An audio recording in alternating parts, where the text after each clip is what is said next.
ಎಲ್ಲ ನನ್ನ ಪ್ರೀತಿಯ ಬಂಧುಗಳಿಗೆ ನಮಸ್ಕಾರ. ಮೂರ್ತಿ ಚಿಕ್ಕದಾದರೂ ಕೀರ್ತಿ ದೊಡ್ಡದು ಎನ್ನುವ ಮಾತು ನೀವು ಕೇಳಿರಬೇಕಲ್ವ? ಜನಕಥೆಗಳು ಅಷ್ಟೇ, ಪುಟ್ಟದಾದರೂ ಅವುಗಳ ಸಂದೇಶ ಮಾತ್ರ ದೊಡ್ಡದು, ನೇರವಾಗಿ ಮನಸ್ಸಿಗೆ ನಾಟುವಂಥದ್ದು. ಜನಕಥೆಯ ಸಂದೇಶಗಳು ಎಷ್ಟು ವಾಸ್ತವವಾಗಿದೆ ಎಂದರೆ ಅವು ಪ್ರತಿಯೊಬ್ಬರ ಜೀವನಕ್ಕೂ ಅಳವಡಿಕೆಯಾಗುತ್ತದೆ. ತುಂಬ ವರ್ಷಗಳ ಹಿಂದಿನ ಘಟನೆ ಇದು. ಸಂಗಾವರ ಎಂಬುವನೊಬ್ಬ ತಾನು ಮಾಡಿದ ಪಾಪಗಳನ್ನು ಕಳೆಯಲು ಪ್ರತಿದಿನ ಬೆಳಗ್ಗೆ ಹಾಗೂ ಸಂಜೆ ನದಿ ನೀರಿನಲ್ಲಿ ಸ್ನಾನ ಮಾಡುತ್ತಿದ್ದ. ಅದನ್ನು ಒಂದು ದಿನ ನೋಡಿದ ಬುದ್ಧ ಕೇಳುತ್ತಾನೆ, ನೀರಿನಲ್ಲಿ ಮುಳುಗಿ ಏಳುವುದರಿಂದ ಪಾಪಗಳಿಂದ ಮುಕ್ತನಾಗುತ್ತೀಯೇ ಎಂದಾದರೆ ಸದಾ ನದಿಯ ನೀರಿನಲ್ಲಿಯೇ ವಾಸಿಸುವ ಕಪ್ಪೆಗಳು, ಮೊಸಳೆ, ಮೀನುಗಳು ಅಂತಹ ಪಾಪಗಳಿಂದ ಹೊರತಾಗಿರುತ್ತಿದ್ದವು ಅಲ್ಲವೇ ಎಂದು ಕೇಳುತ್ತಾನೆ. ಆದರೆ ನಿಜವಾದ ನದಿ ಎಂದರೆ ಒಳ್ಳೆಯತನ. ಅದರ ಅನುಗ್ರಹದಿಂದ ಸ್ನಾನ ಮಾಡಬೇಕು.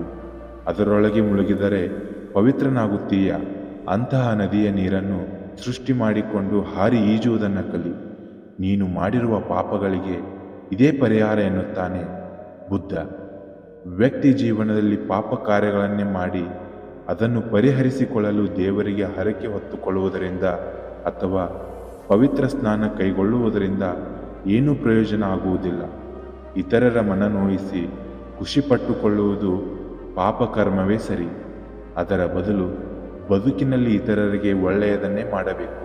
ನಮ್ಮ ಒಳ್ಳೆಯತನ, ಇತರರ ಬಗ್ಗೆ ಗೌರವದ ಭಾವನೆ ಹೊಂದಿರುವುದು, ಪ್ರತಿ ಜೀವಿಯ ಬಗ್ಗೆಯೂ ಅನುಕಂಪ, ಪ್ರೀತಿ ತೋರುವುದು, ಇವೇ ಮೊದಲಾದ ಗುಣಗಳನ್ನು ಬೆಳೆಸಿಕೊಳ್ಳಬೇಕು.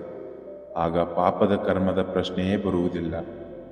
ಬುದ್ಧನ ಮಾತುಗಳಿಂದ ಇಡೀ ಸಮಾಜವೇ ಬದಲಾಗಿದೆ. ಬುದ್ಧನ ನುಡಿಮುತ್ತುಗಳು ನಿಮಗಾಗಿ. ಈ ವಿಡಿಯೋ ನಿಮಗೆ ಇಷ್ಟವಾಗಿದ್ದರೆ ನಮ್ಮ ಯೂತ್ ಮೋಟಿವೇಶನ್ಸ್ ಕನ್ನಡ ಚಾನೆಲನ್ನು ಲೈಕ್ ಮಾಡಿ, ಸಬ್ಸ್ಕ್ರೈಬ್ ಮಾಡಿ ಹಾಗೂ ಬೆಲ್ ಐಕಾನ್ ಮೇಲೆ ಕ್ಲಿಕ್ ಮಾಡಿ. ಧನ್ಯವಾದಗಳು.